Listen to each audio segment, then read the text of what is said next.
चलिए शुरू करते हैं जी। हम ब्रेकियल प्लेक्सिस के लिए आपको सबसे पहले ना पता होना चाहिए कि आप पढ़ क्या रहे हैं। आप ब्रेकियल प्लेक्सिस में क्या होता है? प्लेक्सिस होता है कि नर्व्स का मजमूआ या गुच्छा, ठीक है।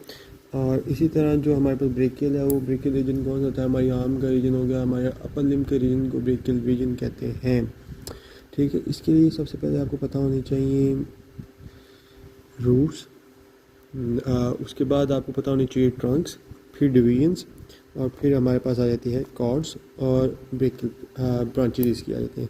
इसके लिए फार्मूला है RTDC, वैसे याद रखने के लिए, और एंड पे भी RTDC भी ये सिंपल है। बाकी वैसे भी और भी हैं इसके, लेकिन वो ज़्यादा मुश्किल हो जाते हैं। जिस तरह आगे रूट से शुरू करते हैं। आपको सबसे पहले इसकी बनानी आनी चाहिए। This is the simplest diagram you can बना सकते हो आप, यू कैन ड्रा।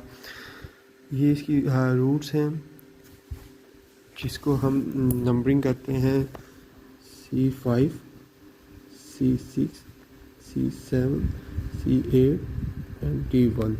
असल में ये C5 to C8 और T1 के मजमूए से ही बनते हैं। C क्या है? हमारे पास सर्वाइकल रीजन से निकलने वाली नर्व्स हैं, जो कि उसके कहाँ से निकलती हैं? तो उसके प्राइमरी रेमाए, कौन सा? वेंट्रल रेमाए, जो कि हमारी लिम्स में जाती हैं, वो हमेशा वेंट्रल एंटीरियर या वेंट्रल रेमाए से ही निकलेंगी, कभी डॉर्सल रेमाए से नहीं निकलेंगी। उसके बाद ये टी शो करता है थोरैसिक रीजन को। असल में देखा जाए तो ये हमारे पास हमारी जो स्पाइन होती है उसके अंदर जो हमारे पास वर्टिब्रेज होती हैं, सर्वाइकल वर्टिब्रेज और हमारे पास थोरैसिक वर्टिब्रेज, उनके मिलने के बाद ये ब्रेकियल प्लेक्सस बनता है। उनके अंदर से जो नर्व्स निकल रही होती हैं, वो कहाँ से निकल रही होती हैं? वो C5 to C8 और फिर T1 से निकल रही होती हैं, जो कि दोनों साइड से निकल रही होती हैं। फॉर एग्जांपल ये हमारे पास एक वर्टिब्रेज, दूसरी वर्टिब्रेज, तीसरी, चौथी, पाँचवीं वर्टिब्रेज है, तो ये ऐसे निकलेंगी, ये दोनों साइड पे जाएंगी, क्योंकि हमारे पास दोनों साइड पे अपर लिम्ब होती है ना, एक साइड पे तो नहीं ना होती, तो ये दोनों साइड पे जाएंगी। उसके बाद ये हमारे पास निकल रही हैं। ये निकल रही हैं हमारे पास, और ये आगे जो C5 है और C6, इनको आपने यूनिट कर देना है ऐसे, ठीक है ना। ये क्या बनाएंगे हमारे पास? ये हमारे पास बनाएंगे ट्रंक।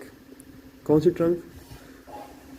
अपर ट्रंक। इसी तरह जो C7 है, ये हमारे पास मिडल ट्रंक बनाएगी, और C जो है हमारे पास 8 और T1 हमारे पास लोअर ट्रंक बनाएगी।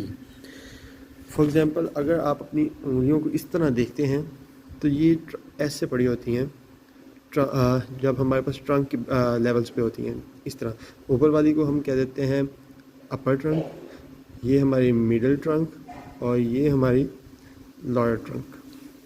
इसी तरह जब ये ट्रंक के लेवल से आगे जाती हैं, मतलब ये आप समझ लें कि तारें पड़ी हुई हैं, तारों का गुच्छा पड़ा हुआ है, जो कि एक अपनी मंजिल की तरफ जा रही हैं। एक उनका ओरिजिन है और एक उनके इंसर्शन है, अपने ओरिजिन से इंसर्शन की तरफ जा रही हैं। तो उनमें क्या है कि अपनी ओरिजिन पे से वो शुरू हो रही हैं, और वो मतलब आप जब भी तारों को देखते हैं वो ओवरलैप पड़ी होती हैं, ओवरलैप करके। ये भी इस तरह ओवरलैप पड़ी होती हैं, लेकिन ये अलग अलग पड़ी होती हैं। ओवरलैप से मतलब नहीं होता कि डायरेक्टली ओवरलैप नहीं कह सकते आप, लेकिन इनकी कुछ ब्रांचेस जो निकलती हैं आगे से, इनके अंदर से कुछ पार्ट्स निकलते हैं जो कि बना देते हैं उनकी ओवरलैपिंग। तो अपर ट्रंक में हमारे पास क्या आ जाते हैं? अपर ट्रंक से जब हम आगे बढ़ते हैं तो हमारे पास आ जाती हैं डिवीजन्स, क्योंकि हमने पढ़ा था RTDCs और भी, तो डिवीजन्स आ जाती हैं। उसके बाद हमारे पास जो डिवीजन्स आएंगी वो ऐसे होते हैं कि डिवीजन क्या होती है? दो हिस्सों में डिवाइड करना, ठीक है। मोस्ट ऑफ द टाइम हम डिवीजन को कहते हैं दो हिस्सों में डिवाइड करते हैं। एक हमारे पास इसका आ जाता है जो अपर ट्रंक आई थी उसका डॉर्सल, और एक उसका वेंट्रल, ठीक है। एक वेंट्रल एक डॉर्सल। इसी तरह इसका भी एक डॉर्सल एक वेंट्रल। इसी तरह हमारे पास जो लोअर, इसका भी एक डॉर्सल और एक वेंट्रल। ये 2 पार्ट्स में डिवाइड कर जाती है, ठीक है। और ये आपको ओवरलैपिंग नज़र आ रही है, लेकिन ओवरलैपिंग इनफैक्ट होती नहीं है, बस कह लें कि मतलब समझाने के लिए है। डायरेक्ट ओवरलैपिंग नहीं होती, जहाँ से भी हो सकती है, ये यहाँ से भी इस तरह हो सकती है, माइट बी पॉसिबल, ठीक है। उसके बाद हमारे पास आ जाती हैं कॉर्ड। ये हमारे पास कॉर्ड आ गई। कॉर्ड जो हमारे पास एक होती है, हमारे पास क्या कह सकते हैं आप इसको, कोड को होती है हमारे पास लेटरल कोड होती है, जिसको हम कहते हैं ये बाजू वाली साइड पे आती है, लेटरल साइड पे, बाजू वाली साइड पे लेटरल कॉर्ड। इस तरह हमारे पास एक होती है ये पोस्टीरियर कॉर्ड, और एक हमारे पास आ जाती है मीडियल कॉर्ड, जो कि हमारे पास किस साइड पे आती है। हमें इसके जो लेटरल कॉर्ड है, इसके नाम से पता चल रहा है कि इसकी जो ब्रांचेस आगे जाएंगी वो बाजू वाली साइड पे जाएंगी। और पोस्टीरियर कॉर्ड की हमें क्या समझ आ रही है, ये एक्जिला में पड़ा होता है, ब्रेकियल प्लेक्सस, तो इसके एक्जिला में पोस्टीरियर स्पाइन पे मोस्ट प्रोबेबली क्या होगा, स्कैपुला होगा, तो उसी को सब कार्य होगी। इस तरह जो आ जाती है हमारे पास मीडियल आ जाती है, उसमें हमारे पास क्या आ जाती है, हमारे medial part of the body आ जाता है ना, तो उसको सप्लाई करेगी। उसके बाद आपकी ब्रांचेस हैं, इसकी मेनली जो है ना, जो लेटरल कॉर्ड है वो 2 ब्रांचेस देती है, ठीक है। एक तो डायरेक्ट ब्रांच दे देती है जो कि बनाती है हमारे पास मस्कुलोक्यूटेनियस नर्व, ये मैंने आपको बनाया हुआ नीचे, जो कि डायरेक्ट देती है मस्कुलोक्यूटेनियस नर्व, ठीक है।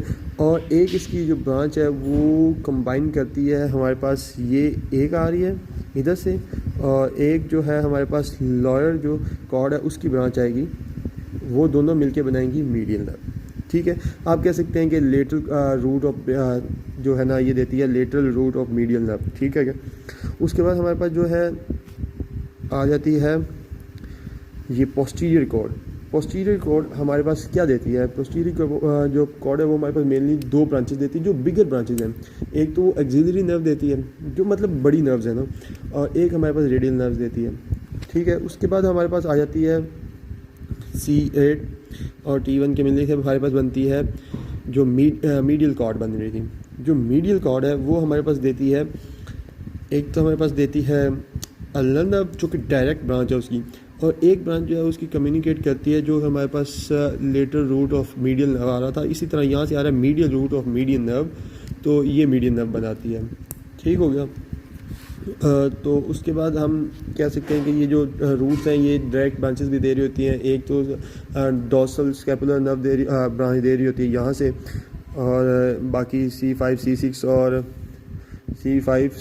और C7 के मिलने से हमारे पास दे रही होती है लॉन्ग थोरेसिक नर्व दे रही होती है हमारे पास, ठीक हो गया। अब आप इसको एग्जामिन कैसे कर सकते हैं कि ये कैसे पड़ी होती हैं, कॉर्ड कैसे होती हैं। हमने पढ़ा था ना कि हमारे पास जो है ट्रंक्स इस तरह पड़ी हुई हैं, अपर, मीडियल और लोअर।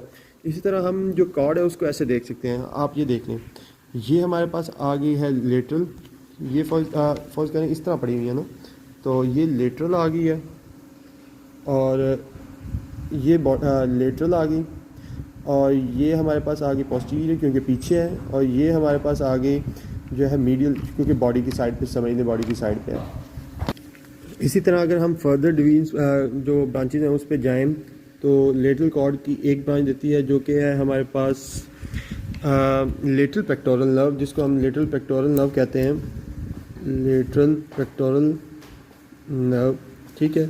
उसके बाद जो है पोस्टीरियर, ये हमारे पास 3 ब्रांचेस देती है, इसके हमारे पास जो शॉर्टर ब्रांचेस है, 2 ब्रांचेस तो हमने पढ़ लिया ना, एक्सिलरी और रेडियल नर्व देती है। उसके बाद 3 शॉर्ट ब्रांचेस देती है, एक अपर कह लें अपर सब स्कैपुलर नर्व, और ये लोअर सब स्कैपुलर नर्व, और एक नर्व बच जाती है ब्रांच जो कि उसको लेटिसिमस डॉर्साई को देती है, मस्टॉसाई को देती है, ठीक है। इस तरह जो मीडियल कॉर्ड है ये भी अपनी फर्दर 3 छोटी ब्रांचेस देती है, जिसमें आ जाती है हमारे पास जिस तरह हमारे पास यहाँ पे थी ना लेटरल पेक्टोरल नर्व, इस तरह एक आ जाती है मीडियल पेक्टोरल नर्व। बाकी जो 2 बचती हैं वो आ जाती है हमारे पास, एक फोर आर्म में चली जाती है और एक आर्म में चली जाती है। जो इनको कौन सी ये नर्व्स होती हैं, ये हमारे पास क्यूटेनियस नर्व्स होती हैं जो कि आर्म में और फोर आर्म में चली जाती हैं। इसकी आप वीडियो रिप्रेजेंटेशन भी देख सकते हैं। उसके बाद ना इसके अंदर 3 टाइप्स ऑफ मोटर मतलब यूनिट्स पाए जाते हैं। एक वेजो मोटर्स होते हैं, एक सूडो मोटर्स होते हैं और एक पाइलो मोटर्स होते हैं। वेजो मोटर्स कंस्ट्रक्शन तो आपने पढ़ी होंगी फिजियो में भी, जिसके अंदर हम पढ़ते हैं कि कंस्ट्रक्शन ऑफ आर्टरीज हो जाती है, वेन्स हो जाती हैं। सूडो मोटर्स कह सकते हैं आप कि जिसके अंदर स्वेट ग्लैंड्स की जो होती है ना सेक्रेशन इंक्रीज़ कर जाती है। और पाइलो मोटर्स, आपको पाइलो मोटर रिएक्शन पता होगा कि हमारे पास जो पाइलो मोटर्स होते हैं, पाइलरम होते हैं हमारे पास, मसल वो इरेक्ट कर जाते हैं। उसकी इरेक्शन से क्या होता है, हमारा जो हेयर्स है वो इरेक्ट कर जाते हैं। ठीक है, उसके बाद हमारे पास ये मैंने अगर किसी ने स्क्रीनशॉट लेना हो तो इस तरह स्क्रीनशॉट भी ले ले कि मेरे पास ये भी कुछ मैंने ना लिख ली थी ब्रांचेस, जो रूट ब्रांचेस जो डिफरेंट ब्रांचेस देती हैं कि हमारे पास आ जाती हैं branches of the roots, branches long thoracic nerve आ जाती है और डोर्सोस्कैपुलर नर्व्स आ जाती है। जो लॉन्ग थ्रेसिक नर्व है वो देती है सीरेटस इंटीरियर को, और जो हमारे पास डोर्सोस्कैपुलर नर्व है रोम्बाइडस को देती है। ब्रांचेस ऑफ जो ट्रंक्स हैं वो उसमें आ जाती हैं, सबक्लेवियन ब्रांच आ जाती है और सुप्रास्कैपुलर ब्रांच आ जाती है। असल में आप ये यहाँ से भी देख सकते हैं, मेरे पास एक बुक पड़ी है, इससे भी आप देख सकते हैं कि ना ये जो हमारे पास आ रही है रूट C5 से, ये आ रही है हमारे पास डॉर्सल स्कैपुलर नर्व आ रही है, डॉर्सल स्कैपुलर नर्व। इसी तरह हमारे पास जो आ रही है ये ब्रांच जो हमारे पास आ रही है ना, ये लॉन्ग ब्रांच, ये हमारे पास एक C5 से आ रही है, C6 से आ रही है और C7 से आ रही है। ये मिलकर बना रही है हमारे पास लॉन्ग थोरेसिक नर्व। ठीक है, लॉन्ग थोरेसिक नर्व दे रही है। इसी तरह हमारे पास इसकी ना ट्रंक्स के लेवल पे 2 तरह की हमारे पास पैरालिसिस हो जाती हैं अगर ये डैमेज हो जाए। अगर अपर ट्रंक डैमेज हो जाए तो उससे हमारे पास क्या होता है, एरप्स पैरालिसिस हो जाता है, जिसकी विजुअल रिप्रेजेंटेशन में आपको दिखा देता हूँ। ये this is the Erb's paralysis कि आपका हाथ जो है ना मुड़ जाता है थोड़ा सा। ये आप देखते हैं कि आपका हाथ जो है ना ये मुड़ जाता है एरप्ट पैरालिसिस में। ठीक है, इसी तरह हमारे पास जो इसकी जो लेट हमारे पास थी ना लोअर ट्रंक के जब लेवल पे हमारे पास डैमेज होता है ब्रेकल प्लेक्सस को, तो उससे हमारे पास क्लम्पीज पैरालिसिस हो जाती है। उसकी विजुअल रिप्रेजेंटेशन ऐसे है कि आपके पे हैंड जो है ना क्लॉ हैंड हो जाता है, क्लॉ हैंड आपका हो जाता है। ठीक है ना, क्योंकि this is the claw hand representation and this is the Erb's paralysis visual representation. इस तरह आपका हैंड जो है ना पीछे को मुड़ जाता है। तो उसके बाद हाँ, तो ये जो हमारे पास एरप्ट पैरालिसिस होता है इसके लिए 1-2 नाम और भी यूज़ किए जाते हैं कि पॉलिसमैन टिप्स हैंड, क्योंकि पुलिस जो होती है पुलिस टिप तो नहीं ना लेती, उसके मतलब यह है कि रिश्वत लेना या मतलब हाथ पीछे करके अंदर द टेबल जो भी काम होते हैं वो पुलिसमैन टिप्स हैंड इसको कहा जाते हैं। और इसका दूसरा नाम है पॉटर्स टिप हैंड। पॉटर्स समझ लें कि इसी तरह की हो सकता है थोड़ा बहुत। तो इससे हमारे पास क्या आ जाते हैं, ये आर्म और फॉर्म दोनों में एक तरह की डिसेबिलिटी आ जाती है, क्योंकि आप प्रॉपर अपने आर्म को रोटेट नहीं कर सकते, सर्कमफ्लेक्शन नहीं कर सकते। उसके बाद इसका एक और साइन भी होता है कि हॉर्नर सिंड्रोम आपको हो जाता है। हॉर्नर सिंड्रोम जो आपको क्लॉ हैंड की वजह से होता है, हॉर्नर सिंड्रोम। इससे जो आपकी आइज़ हैं वो थोड़ी सी ना पिंचिंग सी हो जाती हैं, थोड़ी सी ऊपर उभर सी जाती हैं, प्रोसिस हो जाती है। और इससे आप यही समझते हैं, ये भी हमने जो पढ़ा था वेजो मोटर्स जो हमने पढ़े थे, वेजो मोटर कंस्ट्रक्शन या आर्टियोल्स कंस्ट्रक्ट कर जाती हैं, जिसकी वजह से स्किन जो है वो उसकी भी कंस्ट्रक्शन हो जाती है। That's all for the day. Hope so आप लोगों को पढ़ने में थोड़ा सा तो मज़ा आया होगा, लेकिन hope for the best and अल्लाह हाफिज़ आप सबको मेरी तरफ से।